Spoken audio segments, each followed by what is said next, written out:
This is Frank, and you're watching part 5 of PowerConcepts Excel Top 10. This time I want to show you a quick and easy way to audit a spreadsheet. Sometimes you get a sheet that looks like this, lots of numbers adding up, looks like there's numbers, looks like there's totals, and I just want to make sure that it's correct, that there's no errors happening in here. So I'm going to start by clicking on the grand total, because every number on this sheet, all the data, should eventually impact the grand total. Then I'm going to go to the Formulas tab. And on the Form tabs, I'm going to trace precedence. That is, which cells lead to this grand total. And all those totals lead to the grand total. But where do those come from?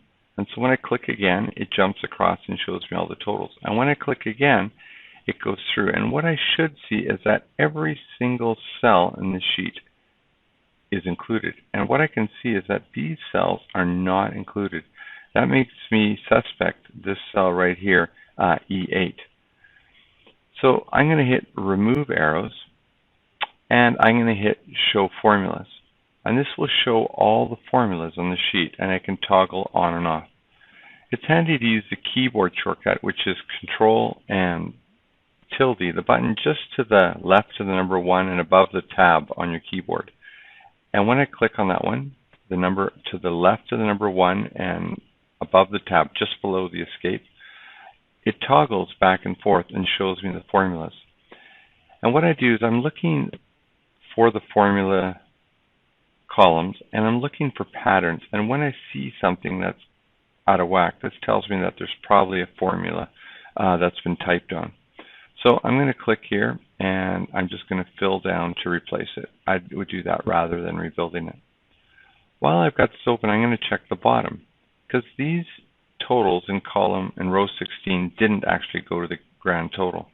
And as I look through them, I'm going to notice that there's some errors in here as well. When I come to emergency and facility 2, again, somebody's typed on top of this number, so I'm going to grab the formula and just pull it across. I'm going to continue to look across to the next section, and I'm going to make sure that all these formulas are in place.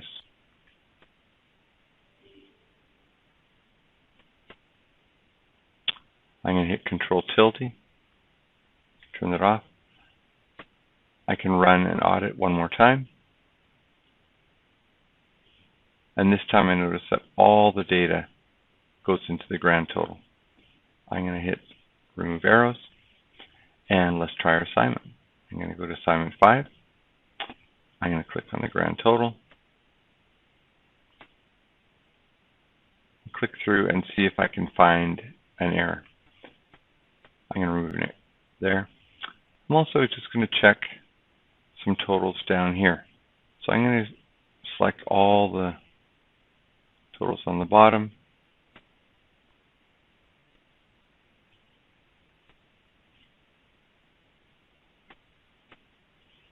This is a little bit tedious. I can hit Remove Arrows. Maybe what I want to do is hit Control Tab or Control tilde, and I'm just going to look on the bottom. I'm going to check the first one carefully, sum B4 to B15. Yes, that's correct. Then I'm just going to look for patterns, C4, D4, and I can move right across the screen, and I'm going to look for any errors I can find. And I see here in column G that there's an error. I can pull that across. I'm going to continue across the screen and look for any more errors. And again, here I see in column L, there's an error. K4 to K15 looks good. I'm just going to pull it across. Everything looks great. I'm going to hit Control tilde again to turn that off. And I'm going to note the new grand total that I have.